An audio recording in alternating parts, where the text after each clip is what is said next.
One trader's prediction, Best Buy shares are in trouble ahead of the holidays. In today's cover story, how Obamacare is pumping demand for tech workers. Plus, sugar, why J&J reportedly wants to ditch Splenda. And the battle of the bombshells. Our critic says two mega movie stars are going head-to-head for an Oscar. First Business starts now. You're watching First Business. Financial news, analysis, and today's investment ideas. Good morning, I'm Angela Miles. It's Thursday, December 4th. In our first look, another broken record. The Dow and S&P blast to new highs as oil stocks rebound. Gold gained $11 and oil futures continue to trade around $67 per barrel. The fight for 15 is ready to rally. This time, large groups of workers from industries beyond fast food are expected to walk off their jobs across the country. And the prognosis is very good for J.P. Morgan CEO Jamie Dimon, who has finished cancer treatment. Let's head over to CME Group, where pro trader Todd Horwitz is standing by for a look at the trading day. How are you today? Good morning, Angie. What's up? Well, the stock market once again here, Todd. Traders seem to be stocking up. Are you in that category? No. You know I'm not in that category. This is, a falsified move up. Look, I'm not fighting it. You cannot fight the tape. And as an investor, I do own stocks. But as a trader, I can't wait to find a spot to get short. I like to tease you. You have shorted this market all the way up, Todd. Will ECB be a factor in trading today?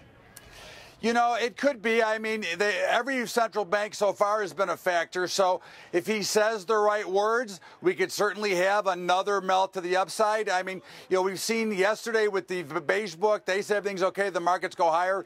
Even Stanley Fischer came out and said that they had to take out the words considerable time, and the markets still go higher. So right now, the market just want to go higher no matter what anybody says. We'll have to see what Mario Draghi has to say as he speaks on behalf of the ECB today. And what about Joy Global and Best Buy and the unusual activity happening in those stocks? Well, I think Joy Global is, participating now with, Caterpillar and Deere in that space, the industrial space. I think it came down to like that 48 level, which is a great level to buy it anyways, and it really popped up nicely. It's got earnings out in a couple of weeks. Best Buy, however, although they had reported good earnings a couple of weeks ago, I think that they're in trouble. I think this whole brick and mortar, small retailer type place is going to be in a lot of trouble going forward. Thanks much, Todd. Thank you. Time now to say good morning to Chuck Hopelaw, who steps in with more headline financial news. Good morning, Chuck. Angie, Capitol Hill is buzzing with action. A bill to extend tax breaks for businesses and individuals is now in the hands of Senate lawmakers. The House passed the measure yesterday, which would extend tax breaks that expired back in January. In Texas, the state is leading a coalition to sue the president over his executive action plan on immigration. The administration has defended the legality of the action. Also, Congress now has 6 days until the December 11th deadline to pass a funding bill and avert a government shutdown. That's also when lawmakers are scheduled to break for recess. President Obama topped off his CEO roundtable session saying he's confident a spending bill will be in place to avoid a government shutdown next Thursday. I can say for certain is that no one benefits by the government shutting down, and it is entirely unacceptable for us not to maintain the full faith and credit of the United States government. And we just cannot afford to engage in that kind of brinksmanship that we saw over the last couple of years. The president spent 80 minutes getting candid with leaders of major corporations who peppered him with questions about government regulations, the tax code, and immigration. The president intently listened to their concerns, including one by the CEO of Caterpillar, who says immigrants learn skills in the U.S. and return home to work for competitors. The president told the CEOs he is focused on wage growth for ordinary workers and pointed to 60-year highs in corporate profits, as well as stock market gains of 150%. In our cover story, the Health and Human Services Department says increased use of IT, information technology, from 2010 to 2013 helped save the lives of about 50,000 patients in the U.S. who would have died from hospital-acquired conditions. It's a report that reinforces how IT and healthcare are combining for better medicine and to create jobs. At this conference of medical imaging equipment representatives, They are initiating deals, but they're also keeping an eye out for talent. What we need is radiology techs who are computer savvy. That is, in fact, that's an open position we have right now. The Affordable Care Act is accelerating the need for IT specialists in healthcare, not only to streamline administrative costs, but also to save lives. A recent report by the Health and Human Services Department says from 2010 to 2013, IT systems helped healthcare providers prevent 1.3 million patients from contracting hospital-acquired conditions, preventing roughly 50,000 deaths and saving as much as $12 billion in healthcare costs. It's also enabled those who work with doctors to do far more. The information that the doctor uses to diagnose what is going on, the information can be buried in multiple different systems, an electronic medical record, a PACS system, a RIS system, etc. So all the support people that function towards providing the diagnosis and moving the patient through the healthcare continuum is extremely important for accessing that information and helping the physician make the clinical decision that he or she has to make. Positions available now often involve the term informatics, as in nurse informatics specialist or health informatics consultant. There's also electronic medical record keepers and healthcare IT project managers. A number of universities offer advanced studies in informatics. You may find more details at the American Medical Informatics Association's website, amia.org. Another apology, but no national recall. That is the latest from a Takata official who was grilled about the company's faulty airbags at a House hearing on Capitol Hill yesterday. Although 5 deaths are blamed on metal exploding from the airbags, Takata officials are only calling for recalls in certain areas, such as Florida, Hawaii, and along the Gulf Coast. So are you saying that it is only in high humidity areas that this is a problem, that is the root cause? We consider it's a main contribution to the problem is a high temperature and high humidity, absolute humidity, together with age of the products. Takata officials are blowing off the National Highway Traffic Safety Administration's urgent plea for a nationwide recall. An executive from Honda told the House committee the car company is voluntarily recalling the older model cars with potentially bad airbags in all 50 states. Chrysler is also speeding up its recall. A deposition from the late Steve Jobs is being made public. Apple has released a transcript of testimony from the late CEO of Apple, whose company is accused of antitrust practices dating back to 2006. Jobs' testimony is littered with statements such as, "I don't know" and "I don't remember." It's uncertain whether the testimony will help or hurt Apple in the decade-old case. Lawyers say the company's iPod upgrade made it impossible for consumers to download music from other sources. Apple contends the upgrade was legitimate product improvement. The U.S. economy is looking promising in the eyes of members of the Federal Reserve. The Fed's Beige Book released yesterday gave a nationwide roundup of economic views. Fed members note widespread gains in employment, wage growth in New York, Chicago, and San Francisco, lower gas prices making up for states with stagnant wages, solid consumer spending, increased spending by companies while there's trouble filling high-skilled positions in engineering, legal, and healthcare services. The flood of money out the door at investment firm PIMCO is finally slowing. PIMCO's total return bond fund lost $9.5 billion last month. That's down sharply from $27.5 billion in October. The fund was losing money at a rapid rate since September, when legendary investor Bill Gross quit abruptly. The slowing outflow is attributed to a recent uptick in the fund's performance. GM's new Chevy Colorado just picked up the 2015 Truck of the Year award from Motor Trend, beating out Ford's much-hyped aluminum-bodied F-150 pickup. Motor Trend calls the Chevy a strong value and efficiency statement. General Motors calls the win unbelievable. When the team got together, they really looked to make sure that they understood the customer for the midsize truck. And they went into detail, understanding what they care about as it relates to the interior, the exterior. Motor Trend ratings are considered influential by automakers as a publicity sales boost. A Ford truck spokesman says the company remains proud of its F-150. Johnson & Johnson may be getting ready to sell Splenda. J&J's stock edged down 79 cents yesterday on word that the health company has hired Goldman Sachs to help with the sale of the artificial sweetener as the soft drink business goes flat. Sources say the sale is still at an early stage. J&J declined to comment on the deal. Hershey is sweetening the pot for the sugar industry. The chocolate maker is switching to sugar in its candy instead of high fructose corn syrup. A Hershey spokesman says the change is based on consumer taste. Corn futures are down roughly 13% for the past year as farmers harvest a record crop and demand for corn syrup declines. Hershey shares have been improving in the past 6 months. Coffee drinkers hooked on those K-Cups are in for a jolt. Kraft Food Company is raising the price on its single-serve coffee brands by 9% at the end of the month. Brands include Maxwell House and McDonald's McCafe. Arabica coffee futures are trading about 45% higher than last year due to a drought in Brazil. Here's the economic calendar for today. It's a Challenger job cuts, initial and continuing unemployment claims, and natural gas inventories. On the earnings calendar, American Eagle Outfitters, Kroger, Ulta, Sears, Barnes & Noble, Dollar General, Five Below, and Express. Still to come, a startling survey on what Americans know about money. Plus, not your grandfather's business, how young people are shaking it up with their management style. And pass the pasta, how a random act of kindness is going viral.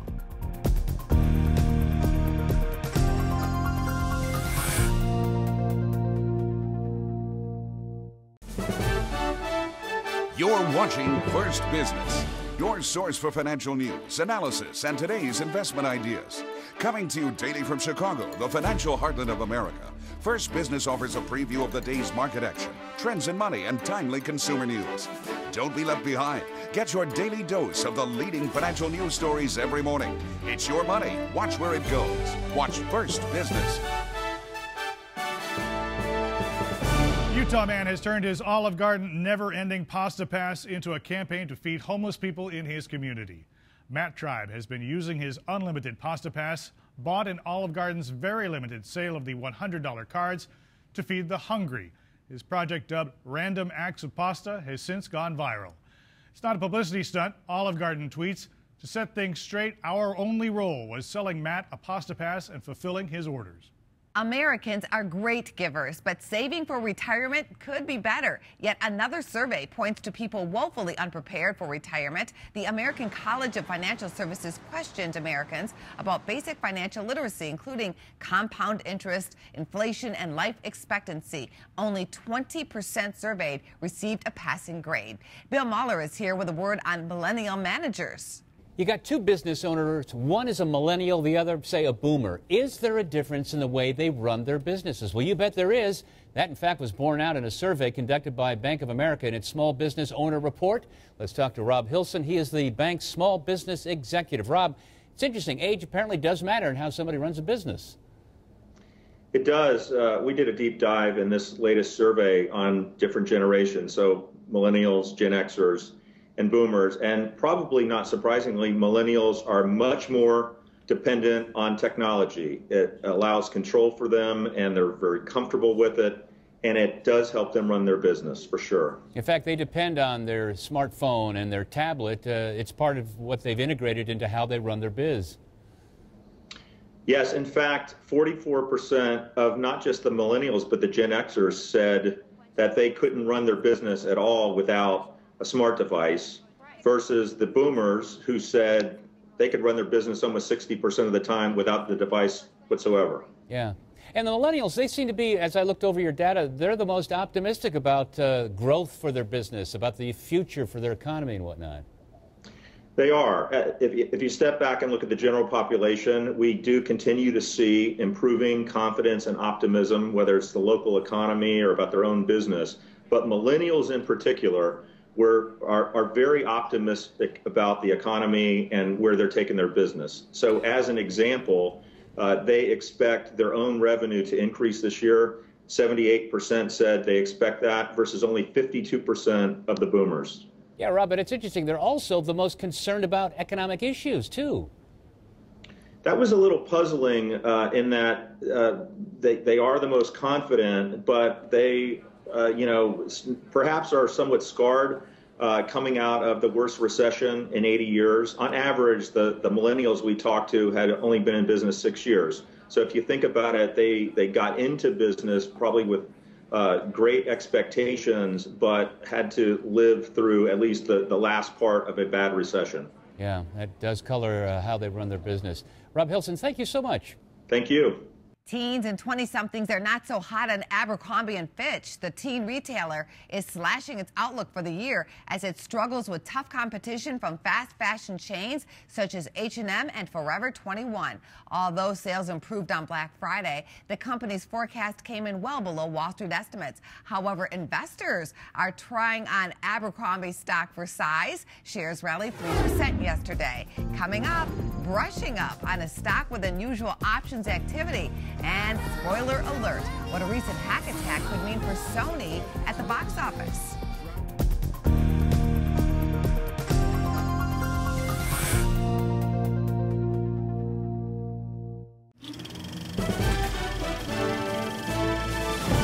The FBI is suddenly starring in Hollywood. The real-life crime fighters are on the case of the computer hack attack at Sony Pictures Entertainment. Our movie guy is here with his take on the situation. I sound like I'm leading up to a Sherlock Holmes movie here, but it really did happen, and it's a big deal. Movies were leaked online. Will it hurt those movies at the box office? That remains to be seen. I mean, we've talked about piracy a number of times on the show, and we always sort of wonder, like, are people, going to still go see the movie, whether or not the movie was hacked or put online and whatnot? And we've seen many of these cases where the math just doesn't seem to add up. Look at the Expendables 3 over the summer. We were close once. We started this whole Expendables thing together, but we had a falling out. We talked about that. That was leaked by someone within the studio, and the film kind of bombed in the U.S., but on the other hand, did very well overseas, and that's where a lot of these hacking things actually take place. What did you think about the weekend numbers from Thanksgiving at the box office? Here's a look at what happened. The Hunger Games Mockingjay Part 1 clearly coming in at #1 with $57 million. Then you had the Penguins of Madagascar at $25 million. That's already being called a disappointment for DreamWorks. Big Hero 6 with $18 million from Disney. Interstellar, and then Horrible Bosses 2. Yeah, I'm sure there's panic at DreamWorks again. Anytime an animated film doesn't do well on opening weekend, everyone seems to panic over there. The stock got clobbered. Yeah, of course it did. It always does. There's always immediate panic every time we see that, How to Train Your Dragon 2 this summer, and then that movie made money and stocks went up. But, these franchises have sort of hacked Thanksgiving, if you will. We've seen Harry Potter and Twilight and Hunger Games have sort of come out the week before Thanksgiving. So these newcomers that open up on the actual holiday weekend don't seem to have as big a chance as they used to. So Penguins, I think, is going to end up doing very well. Horrible Bosses 2, a lot of people got burned, I think, with Dumb and Dumber 2, and they sort of looked at this and they're like, really? Do we want to go see that again? And they just avoided it. And it was not as big a hit as Warner Brothers was hoping for. This weekend at the box office, some select movie theaters will be playing The Pyramid by Fox and Wild Fox Searchlight. Yeah, The Pyramid is a film you can instantly forget about. They're barely advertising it. They're not screening it for critics. It's a horror movie. Forget about it. Wild, which is only opening up in 5 theaters across the country, one of them being Chicago, is one of the potential Oscar candidates for this year. Reese Witherspoon is going to be going up against Julianne Moore in Still Alice, which is actually one of the films that got leaked in the Sony scandal. Those are going to be your 2 frontrunners for Best Actress. Moore seems to be the frontrunner, but Wild is an excellent film, and Reese Witherspoon is one of her best performances in years. So people should seek that out. It will open wider later on in December, but look for that one. That's the film to watch. Yes. Eric, always a pleasure. Thank you. Thank you. Still ahead, why the options market is foaming at the mouth over Colgate. Chart Talk is next.